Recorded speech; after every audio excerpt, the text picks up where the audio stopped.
Welcome to the Craftsman Online Podcast, the only 5-star rated Masonic podcast endorsed by the Grand Lodge of New York. Any opinions, thoughts, or viewpoints shared during this program are that of the individual and do not reflect the official position of any Grand Lodge, appendant, or concordant body from which that member may hail. I'm your host, Brother Michael Arce, co-founder of CraftsmanOnline.com, and you've joined us for an episode on one of my favorite topics, a point within a circle, as it is the most esoteric symbol known to man and connects to astronomy, astrology, alchemy, ancient Egyptian mysteries, geometry, spiritualism. I believe the list goes on. We're happy to bring on our guest this week, Brother Jason Short, who's the acting junior warden of Aurora Grata Day Star number 647 in New York City. Welcome to the Craftsman Online Podcast, Brother Short. Pleasure to be here, brother. I'm looking forward to this because there's not too many of us that are out there that say the point within a circle is our Masonic rabbit hole. And you shared with me a lodge presentation that you gave on a point within a circle. How did this research assignment start for you? Well, to paint the picture, our worshipful master, after being raised, assigned all the brethren a topic to present to the lodge. And for the most part, you know, sacred geometry, various other symbols, and he gave me two topics: a point within the circle and lecture on the meanings behind the entered apprentice degree. So I sat on the point within a circle for a bit and procrastinated for about a month or so until I was like, I really got to do something here, and started my search. It just so happened, and I don't know if it was part of Victor Escobar's, our worshipful master's, reasoning, but I do have a circumpunct tattoo. Oh, nice. On my right arm, and so I'd already had some background with the point within the circle. So needless to say, when I started my research, I kind of positioned from there what I knew, and then just went down the hole, and the rabbit hole just keeps going. It does. And I think with the tattoo, we just became new best friends.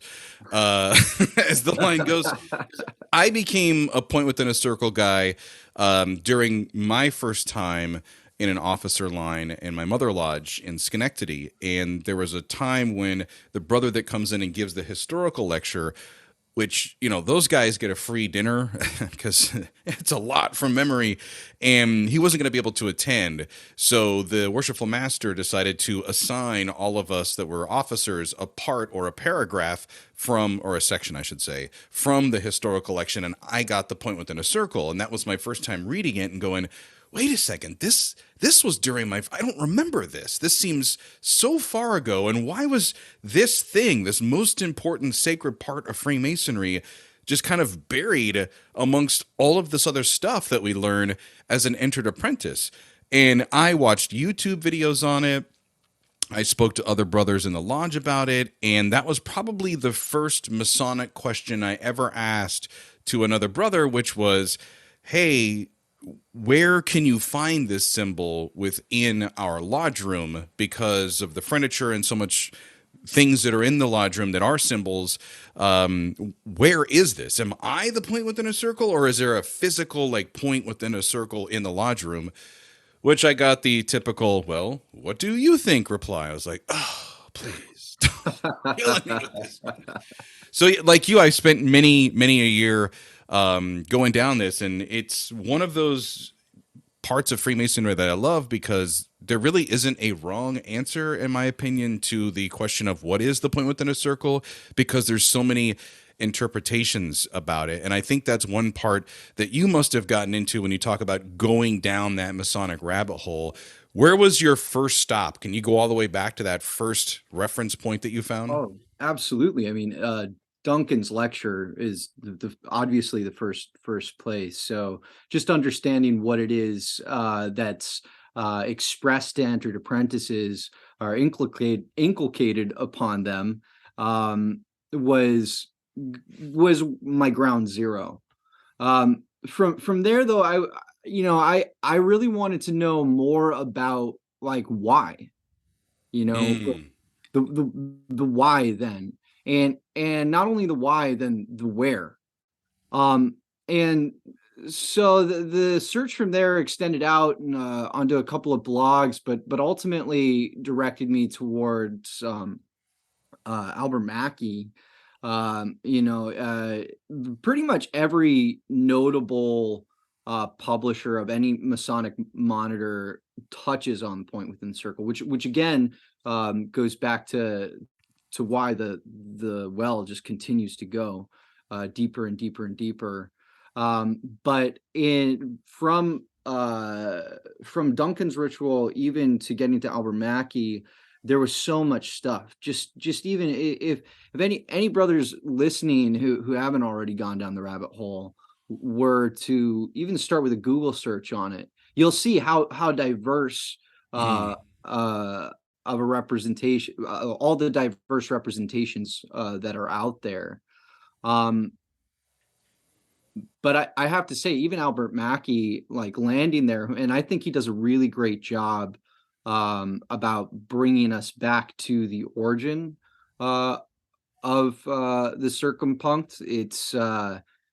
I've even gone further, and the Sumerians actually also use this symbol, and their sun god Utu was represented also by the point within circle in a solar orb. So so yeah, that's kind of where I'm at with it, right. going back as far back in time, but really it's following, for me, a lot of it was following the timeline of it. And then going back to, so understanding where this came from now, and um the connection that it had to deity, and then how that evolved. We see it as Kether, we see it as a monad. But then why is it so important to teach craftsmen? Good Um, question. And that was, I was going to go back to the why part. Is like, why, what was your why? What were you looking for? And I think you just explained it there, which is, why is it in our ritual at all whatsoever? Because the more and more you dig into this, and I describe it as like lifting up the rocks and finding the creepy crawlies of everything that lives underneath there, and you're like, oh my gosh, it's a rabbit hole, because you go down one path which immediately leads you to another stack of books to read oh, on other things. And you hear all these other speakers, and it can become quite overwhelming. So one of the first stops that I had was trying to investigate the origins of how it got introduced into Masonic ritual, like you were asking, and why did it get buried there. And once you realize that the lectures that we hear in modern Freemasonry are basically add-ons that came hundreds of years later, many generations later, after the quote unquote obligation or first part of the ritual that we're familiar with, then you start to understand, like, okay, somebody that was maybe smarter than me wanted me to get this information, but why did they put it in there, and what did they want me to do with it? So then I go back to the relevant working tools that exist in that first degree. And we hear of two, but neither one of them really are helpful in putting a point anywhere or even drawing a circle. Common gavel, 24-inch gauge, they don't really help. But there are many working tools that we see during that first degree, and the ones that are explained to us quickly that evening, the compasses are the tool that you would need to do that. And now you're beginning to understand how Freemasonry works, where it's like we tell you some things and leave others for you to do the work on your own to find out more about it. Michael, I love the connection also when we're looking at what's like why or what is it as a working tool, and what I've been able to come up with is, the difference between the an entered apprentice and a master. Really, the what drew the line between masters and the operative craft was not only their knowledge of the craft, but mainly their ability to square their tools, to keep their tools. Hmm. And if you look at the point within the circle between the two parallel lines, and you draw the diameter between those 2 points intersecting the point, and you take those two parallel lines and you then cross them to intercept any of the arc, that circumference within that semicircle, you form a perfect square. Okay. Um, and it's a rule of geometry which is pretty cool. And just even that alone, you could, or for me, I surmise, as far as any connection with the working tools, of the point within the circle, the point of the circle is you can square your working tools, and with a perfect square, with a true square, you can true your level, you can true your plumb. We can square our Right. actions. Yep. Uh, Yeah, this is good. I like where you're going with all of this because what I've always found fascinating in my presentation that I give in Lodge, it starts with a neat story of a lodge in California, in Monterey, California, that they actually use the point within a circle as quote unquote like their lodge logo. So most Masonic lodges that you visit in North America are going to have, or even around the world, are going to have the square and compass. In the US, we have the letter G in there, and that usually signifies our temple or buildings or halls or whatever, the name is on the outside of it. You know that Masons meet there, right? Well, this particular lodge, they use a point within a circle. And I gave my brother credit for knowing that that was a Masonic building. And I'm like, that is so cool. That would be like having the Statue of Liberty that you get to go by in any town USA that you live in.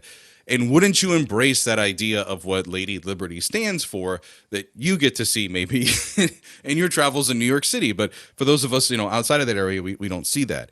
And that is kind of how my point within a circle presentation started. You take a much more, and I respected your presentation a whole bunch. You take a more research based level where you go back to some of the ancient writings, the sacred texts from the beginning of time, with some of the great philosophers and thinking and the traditions that came from that, and then kind of bring it up to it.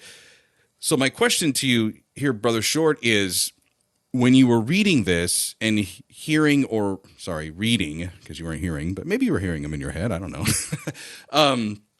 These other great Masonic minds, what in their words were beginning to either contradict or support some of the theories that you had about the point within a circle?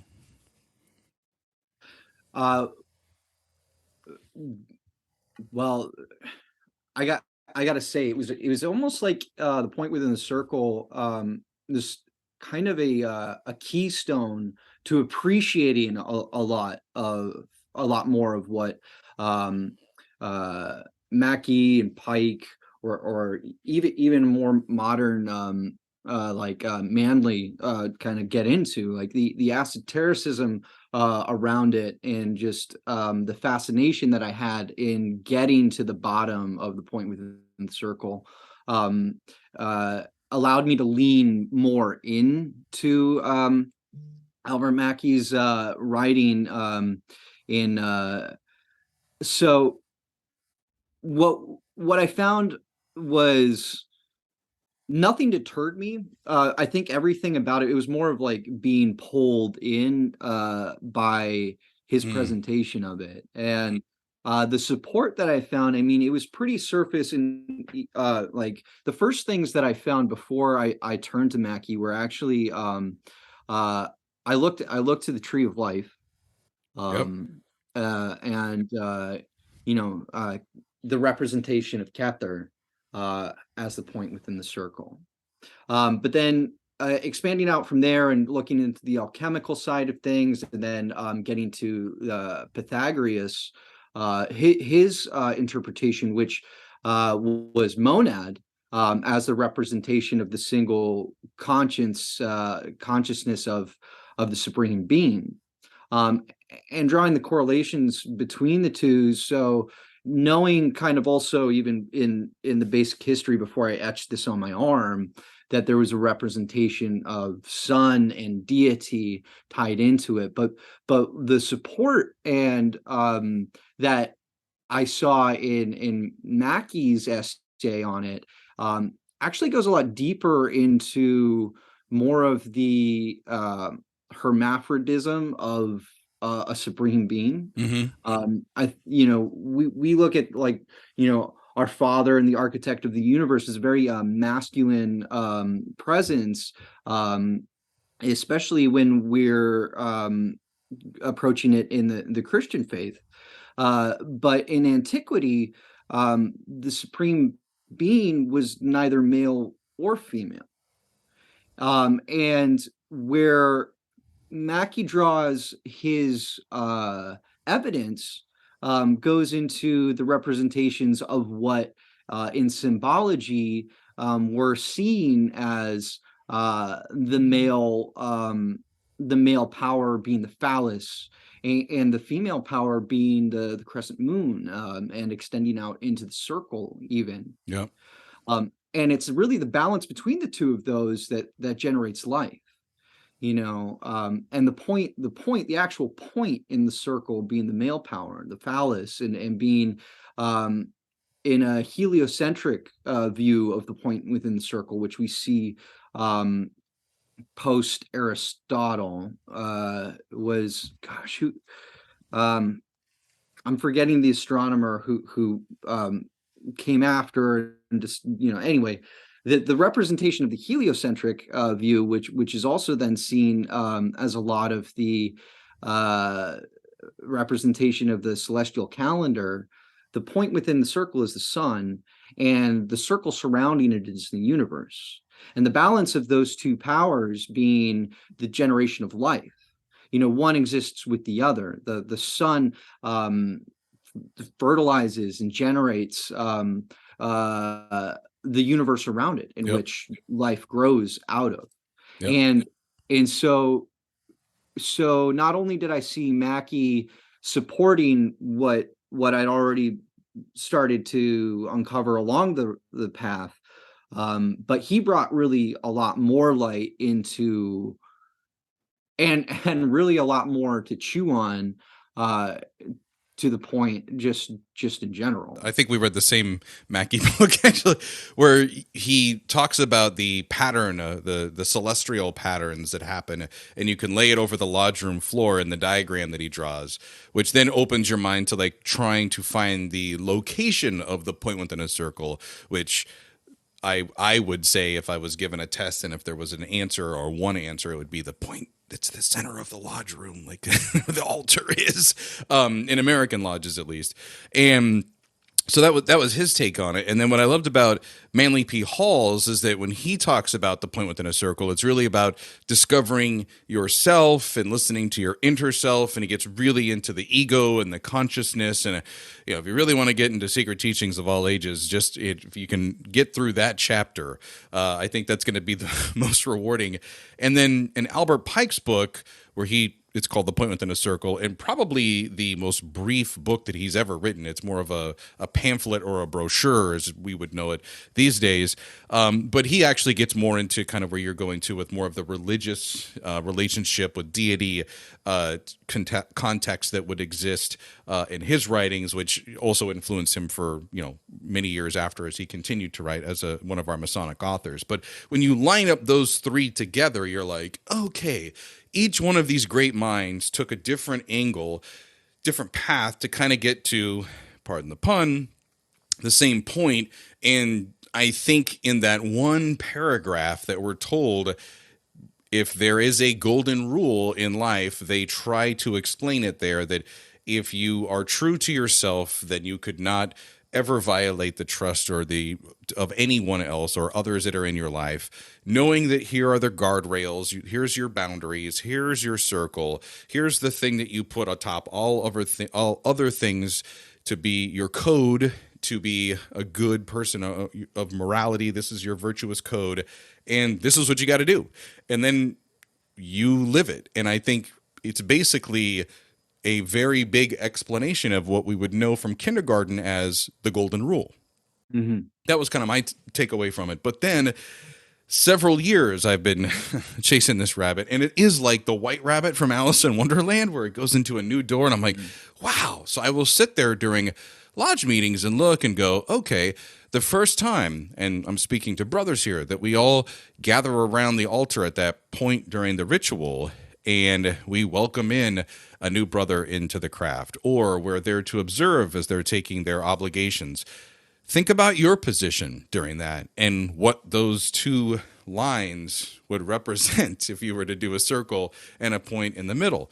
The other is think about what happens every time a candidate enters into our lodge room, what they pass through, which are the actual guides that you need to follow in life on both sides of you, and they're stopped almost in the direct center and brought into our lodges through the ritual, through a certain thing that's performed to them right there at the door. And that's another evidence that exists right there. So I've been able to now, being an older Mason, watch and see and go, oh my gosh, it's like literally everywhere if you're looking for it in our ritual.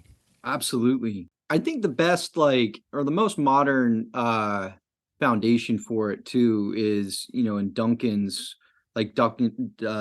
representation, which is presented to the entered apprentices, and with the point representing an individual brother and the circle being the boundary line, which beyond, he's the boundary line circumscribing his passions.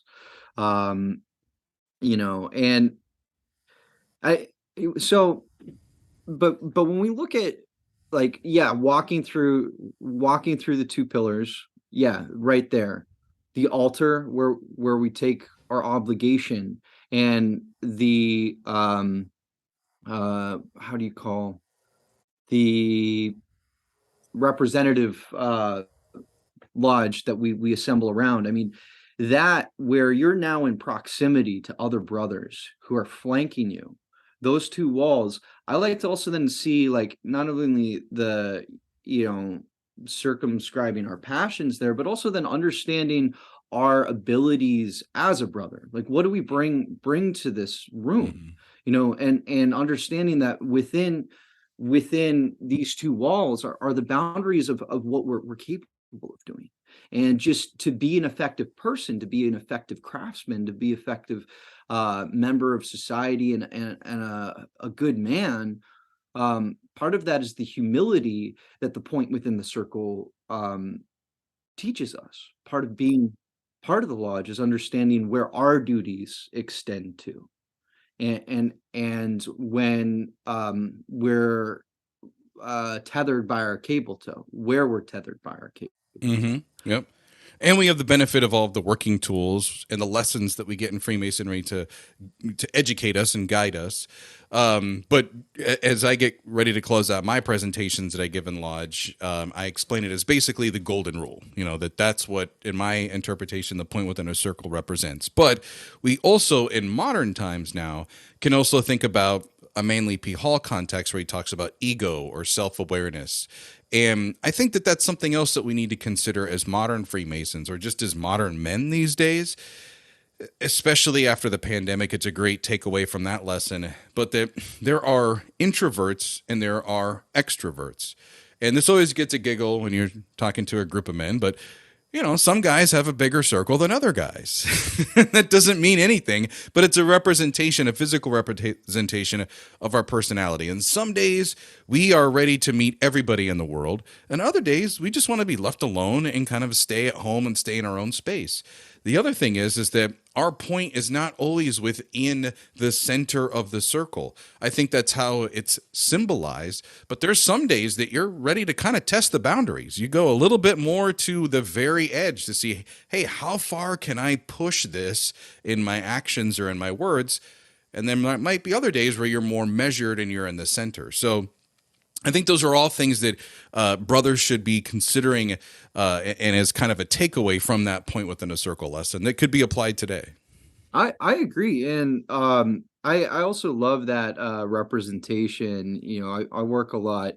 Um, I'm a shop craftsman. I'm a producer, but I spend a lot of time building scenery and working with wood and setting up walls and making sure they're plumb and level. And the so many times I'm looking at a bubble level, and it's now that's the first thing that my mind goes to, and I see it as the same way. I mean, it's um just like the rough ashlar to the perfect ashlar. I mean, in operative masonry, a perfect ashlar isn't a really practical stone. Mortar doesn't set to it the way that it does to a more rough ashlar. But we strive for perfection, and this goes back to, I mean, this is another conversation, because this goes into like uh the convergence of the operative to the speculative at King Solomon's temple, and why we use the symbols and teachings that we do. Um, but gosh, I digress. I'll help you out. I know what you're putting down is basically when we come into a lodge as a candidate, at that point, we're not a brother yet, and we're led up to the altar to take the sacred obligation of being a Freemason, right? And we're asked, is this something that you want to do? And is this volume of sacred law where you want to put your hand? And you are literally setting your plumb line right there. You are dropping that dot. And from everything else that goes around that, that becomes like almost like a Disney movie. It would be your magical sphere circle that you're around.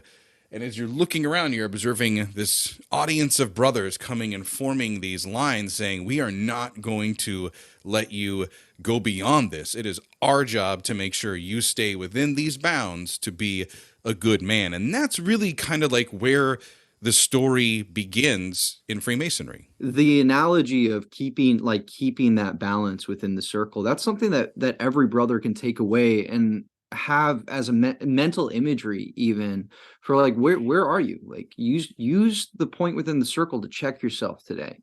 Where are you in relationship to our virtues? Where are you in relationship with yourself? Where are you in relationship with God?